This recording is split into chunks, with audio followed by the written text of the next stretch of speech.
అవును, జానకి అని అప్పుడు మంగ పెట్టుకున్న పేరే ఇప్పుడు దివ్య పెట్టుకుందిగా. అందుకని దివ్యని దాచిపెడదామా? అందుకు కాదే పిచ్చి మొహం. తర్వాత నీకు వివరంగా చెప్తాను.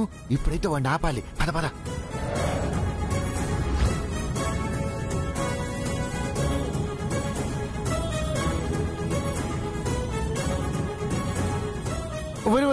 ఆగరా, యాడికి పోతున్నావా?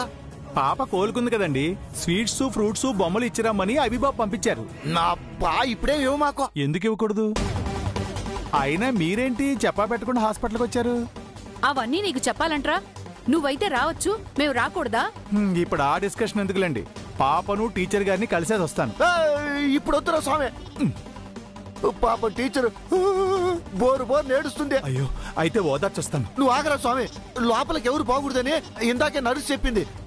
అడుగో పీటీ పంతులు వస్తున్నాడు, కావాలంటే అడుగు. సార్, టీచర్ గారు ఇప్పుడు ఎవరిని కలవరండి? కలవరంట. ఎవ్వరు పాప దగ్గర ఉండకూడదంట. అసలు ఎప్పుడు ఎలా మాట్లాడతారో తెలీదు. అరే, పెద్ద మెంటల్ ఆమెలా ఉంది. ఎప్పుడు మీద పడి అరిచేస్తుంది. చూసావా, ఇప్పుడు గా నువ్వు వెళ్తే నిన్ను కూడా కరుస్తుంది. అవసరమా నీకు? సార్, పాప ఎలా ఉందండి? మంగ బానే ఉంది. మేడం గారే బాగా కోపంగా ఉన్నారు. పాప కోసం ఇవి తెచ్చాను. ఇవన్నీ ఇవ్వచ్చా? వద్దురా. నర్సు ఇట్రా. చెప్పండి సార్. ఇదిగో ఇవన్నీ తీసుకుపోయి ఆ పాపకి ఇచ్చేసి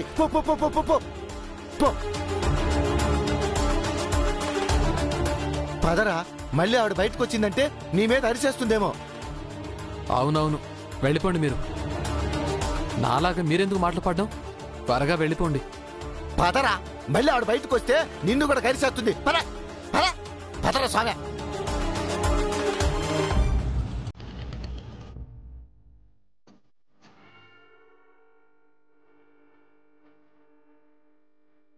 సార్ ఆంజనేయులు సార్. ఏంటి కుమార్? మంగమ్మ ఎలా ఉన్నారు సార్? బాగుంది. పాపకి ప్రాబ్లం లేనట్టే కదా సార్? ప్రాబ్లం ఏంటో తెలీదు, ప్రస్తుతానికైతే బాగుంది. బాగుంటే అంతే చాలు సార్. సార్, మీరు మాత్రమే వచ్చారు.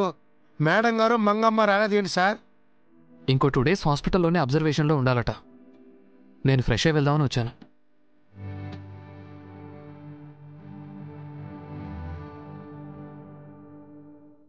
మేడం గారు మిమ్మల్ని మళ్ళీ ఏం తిట్టలేదు కదా సార్? తిడితే మాత్రం నేను ఊరుకుంటానా? ఏం చేశారు సార్? పడ్డానయ్యా. అంతేలేండి, అంతకు మించి ఎదురు తిరుగుతారా ఏంటి? ఒకసారి ఎదురు తిరిగి కోపడ్డాను కూడా. తర్వాత ఏమైంది సార్? భయపడ్డాను. అంతేలేండి, అంతకు మించి ధైర్యంగా ఉంటారా ఏంటి? నాకు ధైర్యం ఉందయ్యా, కాకపోతే ఆవిడ ముందు సరిపోవట్లేదంతే.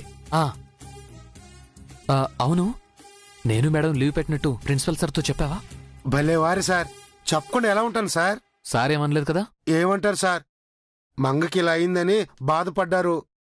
పిల్లలు ఆడుకుంటున్నారా లేక నేను లేనని అలర్జీ చేస్తున్నారా? లేదు సార్, మీరు లేరని ఇంకా బాగా ఆడుకుంటున్నారు. Kumar, sorry sir.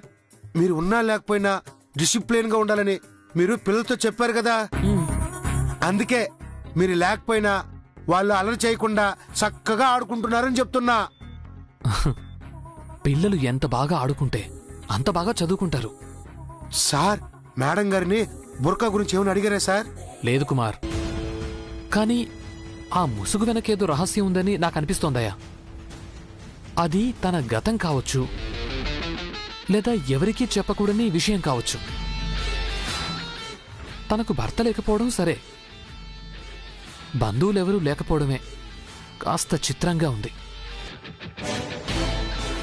సింగిల్ పేరెంట్గా ఉంటూ జాబ్ చేస్తూ మంగని చదివించుకుంటూ తను స్ట్రగుల్ అవ్వడం వెనక స్ట్రాంగ్ రీజన్ ఏదో ఉండాలి. తనెవరిని నమ్మట్లేదు. తన కోపానికి కారణం కూడా అదే. తన చుట్టూ ఒక సర్కిల్ని గీసుకుంది. ఆ సర్కిల్లోకి ఎవరిని ఎంటర్ కానివ్వట్లేదు. అంటే మేడం గురించి మనం తెలుసుకోలేమా సార్? కొన్ని తెలుసుకోకూడదు కుమార్, అది వాళ్ళ వ్యక్తిగతానికే వదిలేయాలి. ఏదో ఒకరోజు ఎవరో ఒకరిని నమ్మాల్సిన పరిస్థితే వస్తే, ఆ వ్యక్తి నమ్మకస్తుడైతే తనకంతా చెప్తుంది. ఆ వ్యక్తి ఎవరన్నది తను ఎంచుకోవాలే తప్ప మనం జోక్యం చేసుకోకూడదు. సార్ మీకంటే నమ్మకస్తులు మేడం గారికి ఇంకెవరుంటారు సార్? అప్పుడప్పుడు నాకు అలాగే అనిపిస్తుంది కుమార్. నేనుండగా జానకి గారికి మంగకు భయమేంటి? వాళ్ళకండగా ఉంటాను, ఉండాలి అనుకుంటాను. సార్ అయ్యయ్యో, తప్పు అలా అనేసానేంటి? తప్పుగా అనుకో కుమార్. నేను వేరే ఉద్దేశంతో అనలేదు. ఏదో తను నా నైబరు, కొలీగు, మంగన స్టూడెంటు అని ఏదో ఫ్లోలో అనేశాను. నువ్వు మరోలా తీసుకోవద్దే. ముఖ్యంగా మేడంకి మంగకేం చెప్పొద్దే ప్లీజ్. ఆంజనేయ, ఆంజనేయ. అయ్యయ్యో అయ్యయ్యో అయ్యయ్యో ఆంజనేయ, ఇలా అయ్యిందేంటి స్వామి? నన్ను క్షమించు స్వామి. అంజి సార్ పొరపాటుగానే అన్నా మంచి మాటే అన్నారు. జానకి మేడం గారికి మంగ పాపకి ఒక తోడు అవసరం. ఆ తోడు అంజి సార్ లాంటి మంచివాడైతే బాగున్ను. ఆ ప్రేమరాజు లాంటి నీచుడి వల్ల మేడం గారి జీవితం నాశనం కాకుండా ఉంటుంది. ఎలాగో పక్క ఇంట్లోనే ఉంటున్నారు. ఒకే ఇంట్లో ఉండేట్టుగా చూడు స్వామి.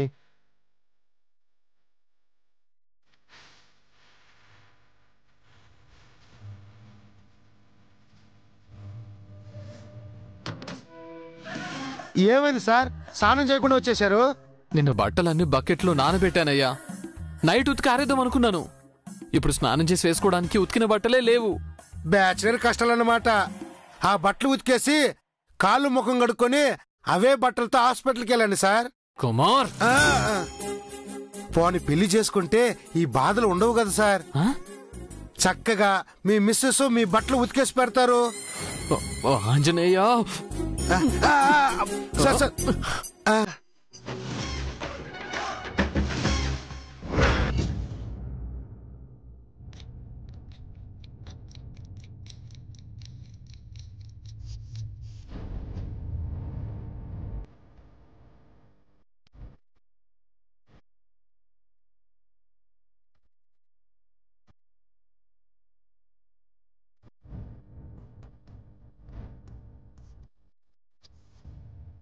ఎంతసేపు ఎక్కడికి వెళ్ళారు?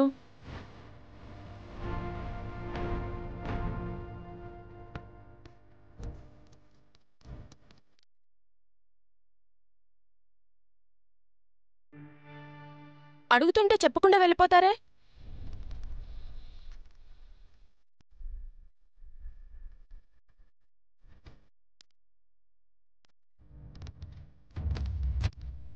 ఏంటండి వీళ్ళు?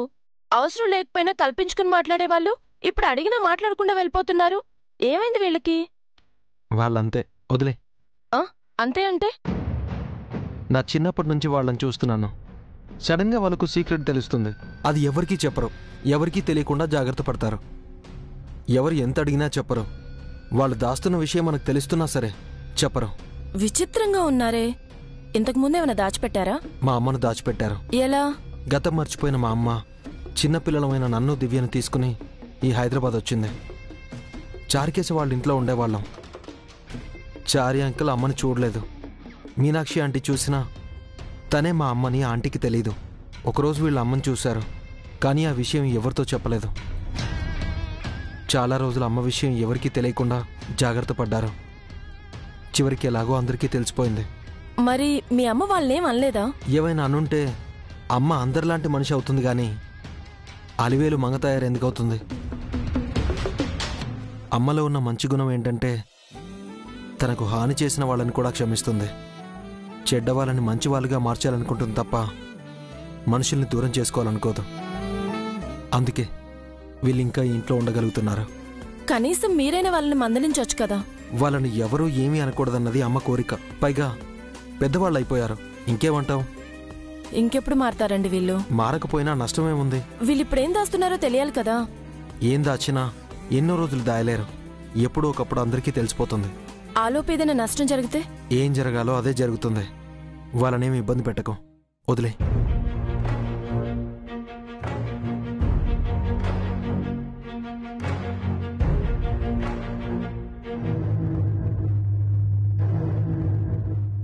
ఛీ వేదవ జీవితం. మనకే ఎందుకు ఇలా జరుగుతుంది చంద్రిక? అప్పుడు కూడా ఇంతే. చచ్చిపోయింది అనుకున్న మంగ బతికిపోయి, గతం మర్చిపోయి జానకి అని పేరు పెట్టుకొని 2 పిల్లలతో చారిగాడింట్లో చేరింది. పక్కనే ఉన్న మంగను చారిగాడు చూడలేదు. మీనాక్షి చూసినా తనకు మంగెవరో తెలియదు. అదృష్టమో దురదృష్టం మనం చూసి సచ్చాం. మంగని ఎవరు చూడకూడదని అష్ట కష్టాలు పడ్డాం. ఆ దెబ్బతో నాకు బీపీ వచ్చింది. ఇప్పుడు మళ్ళీ అదే జరుగుతుంది. 7 సంవత్సరాలుగా ఎక్కడుందో తెలియని దివ్య మనకంట పడింది. జానకి అని పేరు మార్చుకుంది. ఆ మంగ తయారు తన కూతురే. ఇప్పుడు వీళ్ళిద్దరిని దాయటానికి వాయమ్మో మనం ఎన్ని పాటలు పాడాలో. అప్పుడంటే ఏదో వయసులో ఉన్నాను కాబట్టి బీపీని తట్టుకున్నాను. ఇప్పుడు ప్రపంచంలో ఉన్న అన్ని రోగాలు నాకే వస్తాయేమో. నీ స్టిక్కర్ చిరిగిపోయే టైం దగ్గర పడింది చంద్రిక. ఎందుకండి అంత అవస్థ పడ్డాం? దివ్యని ఎందుకు దాయాలి? చెబితే వచ్చే నష్టం ఏంటట? చెబితే వచ్చే నష్టం, చెప్పకపోతే వచ్చే లాభం గురించి చెప్తాను విను. జానకి టీచరే దివ్య అని, మంగతాయారు తన కూతురే అని ఇంట్లో చెప్పామే అనుకో. చెల్లెలంటే పంచ ప్రాణాలతో బ్రతుకుతున్న అభి ఆగుతాడా? మంగ తన చెల్లెలు కూతురు అని తెలియకముందే ఆ పిల్లపై ప్రేమ పెంచుకున్నవాడు నిజం తెలిసాక ఆగుతాడా? వెంటనే దివ్యను మంగని ఇంటికి తీసుకొని వస్తాడు. దివ్య అంటే ఎలాగూ శశికి గిట్టదు కదా. ఆ మంగపిల్ల పైన కూడా అయిష్టాన్ని చూపించింది. వాళ్ళింటికి వస్తే రోజు గొడవే కదా. మనకి కావలసినంత వినోదం దొరుకుతుంది కదా. నువ్వు వన్ సైడే ఆలోచిస్తున్నావే. బేసిక్గా శశి చెడ్డది కాదు. ఒకప్పుడు దివ్యకు బెస్ట్ ఫ్రెండ్. ఎన్ని రోజులని దివ్యతో గొడవ పడుతుంది. అయినా అభి చూస్తూ ఊరుకుంటాడు. ఏదో ఒకటి నచ్చజెప్పి శశి మనసు మారుస్తాడు. పైగా ఆ మంగపిల్ల తన అన్న రక్తం కదా. ఆ పిల్లలో తన అన్నయ్యం చూసుకుంటానని మేనగోడల్ని దగ్గరికి తీసుకుంటుంది. దివ్యతో కలిసిపోతుంది. అప్పుడు వాళ్ళకు వినోదం, మనకు విషాదం. నిజమే పౌడ్రు. ఇంట్లో అందరూ ఆనందంగా ఉంటే చూస్తూ భరించటం మన వల్ల కాదు. మరి దివ్య గురించి చెప్పకపోతే వచ్చే లాభమేంటి? దివ్య ఎవరు? ఈ ఇంటి ఆడపడుచు. అంటే ఆస్తిలో సొగానికి వారసురాలు. దివ్య ఈ ఇంటికి రాలేదు అనుకో, అప్పుడు ఆడపడుచు ఎవరవుతారో? నేను. సగం ఆస్తి ఎవరికి వస్తుంది? నాకు. మనకు అనవే. సర్లే మనకు. ఇంత ఆస్తిలో సగం వాటా అంటే మిగిలిన మన కాస్త జీవితం కోటీశ్వరులాగా బతుకుతామే. నీ చిరకాల కోరిక కళ ఫలిస్తుంది కదా. ఆడపడుసుకు దక్కే అన్ని లాంఛనాలు, గౌరవాలు అబ్బా నీకే దక్కుతాయి కదా. అవును పౌడ్రు. చచ్చేలోగా కోటీశ్వర్లు అనిపించుకుని గౌరవంగా చావాలి. చచ్చాక కూడా కోటీశ్వర్లైన చంద్రికా ప్రసాదులు చనిపోయారని గర్వంగా అనుకోవాలి. మన శవాలని కరెన్సీ కట్టలతో తగలబెట్టాలి. వాసని మమ్మీ డాక్టరా డబ్బు కట్టలతో తగలబెట్టడం ఏందే? ఏ గంధపు చెక్కలతోనో కాల్చాలనకుండా. అయినా బతుకున్నప్పుడు బతుకు గురించి ఆలోచించు, సావు గురించి ఎందుకో. మనం కోటీశ్వరులం కావాలంటే ఇంట్లో దివ్య గురించి చెప్పకూడదు. అప్పుడు మంగ అంటే గతం మర్చిపోయింది. మంగ బతికే ఉన్నట్టు జైకి తెలీదు. ఇప్పుడు దివ్య ఇంటి అడ్రస్ తెలుసు కదండి. అభికి స్కూల్ అడ్రస్ తెలుసు. అన్నా చెల్లెళ్ళు ఒకరినొకరు చూసుకోకుండా ఎలా ఆపగలము? దివ్యను మంగను ఈ ఊరు నుంచి పంపించేయాలి. ఎప్పటికీ కాలవకుండా చేయాలి. మనం ఈ ఊరికి రమ్మంటే దివ్య వచ్చిందా? వేరే ఊరికి పొమ్మంటే పోవడానికి? ఈ దివ్యను ఎలా పంపిస్తాం? శతకోటి దరిద్రాలకి అనంత కోటి ఉపాయాలని ఏదో ఒక ఉపాయం ఆలోచిద్దాం.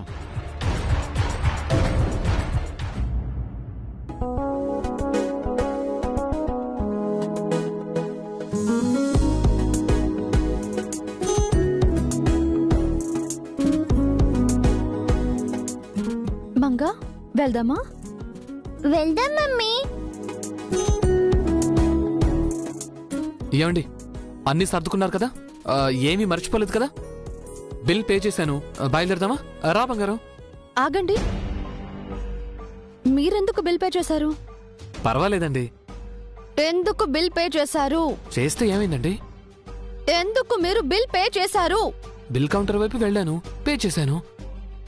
నెమ్మదిగా తిరిగిచ్చేదురులేండి. మీరు ఎవరు మా బిల్ పే చేయడానికి? అదేంటండి, మీరు నాకు తెలిసిన వాళ్ళని. మీ లిమిట్స్ లో మీరుండటం మంచిది.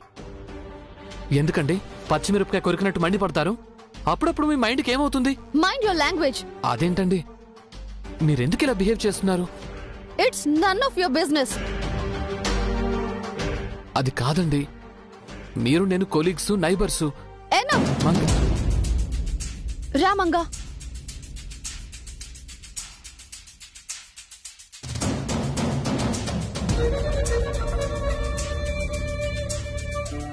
Excuse me.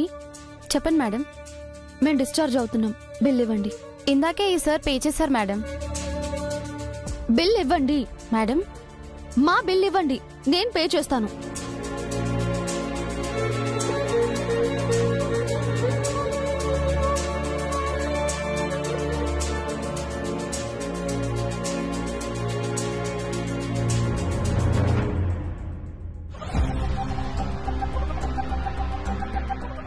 మా బిల్ మేమే పే చేస్తున్నాము. తన మనీ తనకిచ్చేయండి. పదమంగా.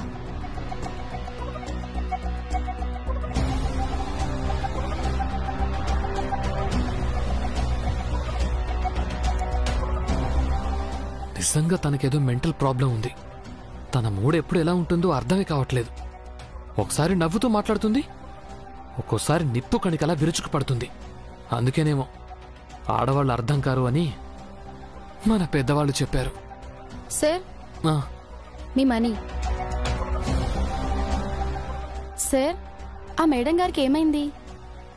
అది అర్థం కాకే బుర్ర బద్దలు కొట్టుకుంటున్నాను.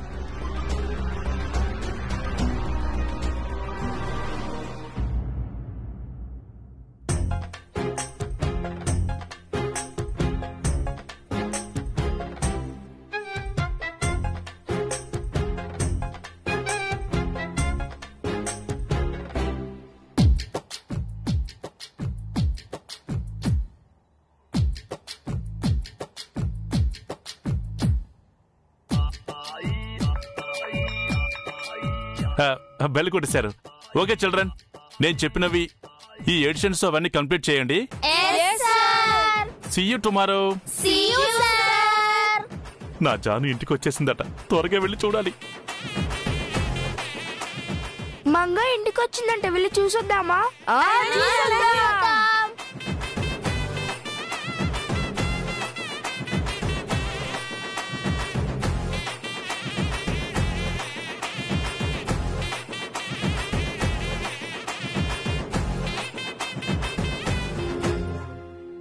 పిల్లలు పిల్లలు ఆగండి. ఎక్కడికి వెళ్తున్నారు? మంగ దగ్గరికి వెళ్తున్నాం. మంగమ్మ దగ్గరికి వెళ్తున్నారా? మంచి పిల్లలు, త్వరగా వెళ్ళండి. మంగమ్మను ఎక్కువ డిస్టర్బ్ చేయకండి. ఆగండి ఆగండి. జై బాబు, శ్రేయమ్మ ఎక్కడా? వాళ్ళు రాలేదు, క్లాస్ లోనే ఉన్నారు. సరే సరే, మీరు ఇక్కడే ఉండండి. నేను వెళ్ళి వాళ్ళని తీసుకుని వస్తాను. అందరూ కలిసే వెళ్దాం. ఇక్కడే ఉండండి.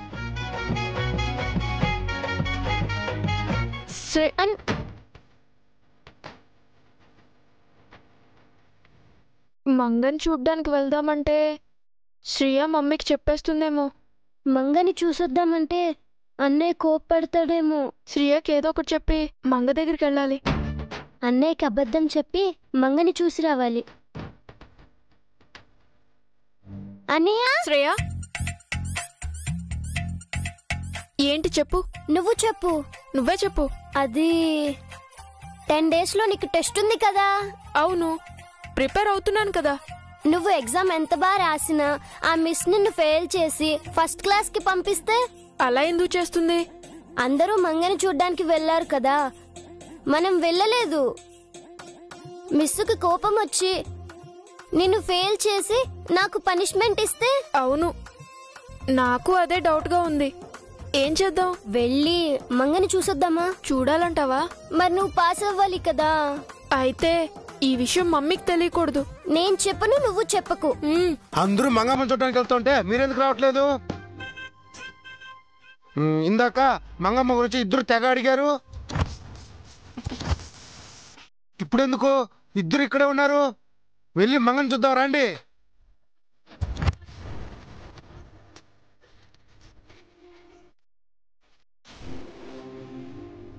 ఎవరికి చెప్పొద్దన్నారు కదా, అనవసరంగా నోరు జారేసానే.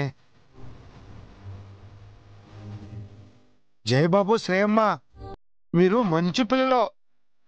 ఇప్పుడు మీరు మంగని చూడడానికి వెళ్ళారనుకోండి, జానకి మేడం మిమ్మల్ని మెచ్చుకుంటారు.